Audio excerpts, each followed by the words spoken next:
Hello students, welcome back to the YouTube channel of Lal Bagh girls inter college. मैं Mrs N C, class 12। आप पढ़ रहे हैं किंग्स, फार्मर्स एंड टाउन्स। आज का हमारा टॉपिक है सिक्के और राजा। लास्ट वीडियो में हमने उपमहाद्वीप और उसके बाहर के व्यापार के बारे में पढ़ा। व्यापार के लिए सिक्कों के प्रचलन से विनिमय कुछ हद तक आसान हो गया। 6ठी शताब्दी ईस्वी पूर्व में विभिन्न राजवंशों के शासकों के द्वारा चांदी और तांबे के आहत सिक्के ढाले गए तथा प्रयोग में भी लाए गए। पूरे उपमहाद्वीप में इस प्रकार के सिक्के मिले हैं। मुद्रा शास्त्रियों ने इन सिक्कों पर उत्कीर्ण चिन्हों को मौर्य राजवंश के प्रतीकों से मिलाकर यह निष्कर्ष निकाला कि मौर्य शासकों द्वारा ये सिक्के जारी किए गए थे। शासकों की प्रतिमा और नाम वाले सिक्के सर्वप्रथम हिंद यूनानी शासकों ने जारी किए, जिन्होंने ईसा पूर्व 2री शताब्दी में भारतीय उपमहाद्वीप के पश्चिमोत्तर क्षेत्र में अपना शासन स्थापित किया था। सोने के सिक्के सर्वप्रथम 1ली शताब्दी में कुषाण शासकों ने जारी किए थे।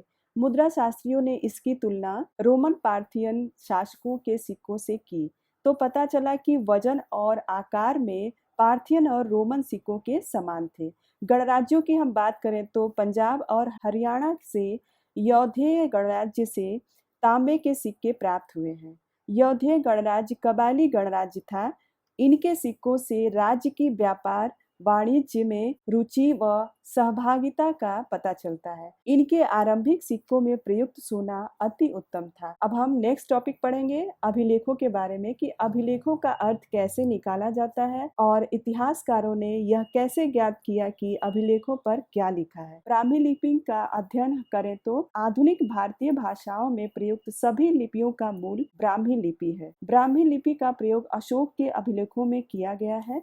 यूरोपीय विद्वानों ने भारतीय पंडितों की सहायता से आधुनिक बंगाली और देवनागरी लिपि में कई पांडुलिपियों का अध्ययन शुरू किया। कई दशकों के बाद अभिलेख वैज्ञानिकों के अथक परिश्रम के बाद जेम्स प्रिंसेप ने अशोककालीन ब्राह्मी लिपि का 1838 में अर्थ निकालिया, जो आप पहले भी पढ़ चुके हैं। खरोष्टी लिपि को कैसे पढ़ा गया? पश्चिमोत्तर के अभिलेखों में शासन करने वाले हिंद यूनानी राजाओं यानी इंडो ग्रीक शासक द्वारा बनवाए गए सिक्कों से जानकारी हासिल करने में आसानी हुई।